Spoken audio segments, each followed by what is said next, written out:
कौन artificial intelligence बा AI पाई संकट रे पड़िबो 1,80,000 कर्मचारी चाकरी। गूगल सीईओ सुंदर पिचाई निकट में एआई रो द्रुत अग्रगति एवं कर्मचारी छटे को नहीं निजर नीरवता भांगी।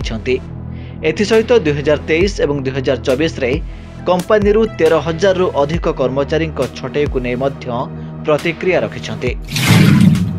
लोकों मन में एआई को नहीं संशय सृष्टि होइछि जे पाखापाखि 1,80,000 लोकों चाकरी जाइपारे। गूगल सीईओ सुंदर पिचाई निकट में सान फ्रांसिस्को ठारे ब्लूमबर्ग को देइथिबा एक साक्षात्कार रे आर्टिफिशियल इंटेलिजेंस एवं यह को नहीं उपजिथिबा संशय को नहीं प्रतिक्रिया रखिछन्ते।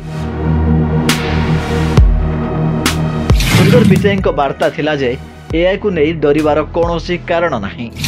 यह टेक्नोलोजी गूगल कर्मचारी सहायक भाव कार्य करिबो, तांको चाकरीर शत्रु हेबो नाही।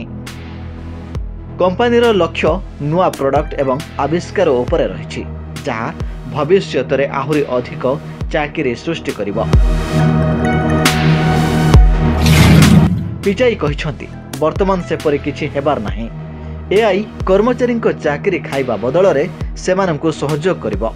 एआई एक्सीलेटर अर्थात कामर गति को क्षिप्र करिबो। पिचाई गूगल रे होइथिबा छटई को स्वीकार करि कहिछन्ति यह सत्य।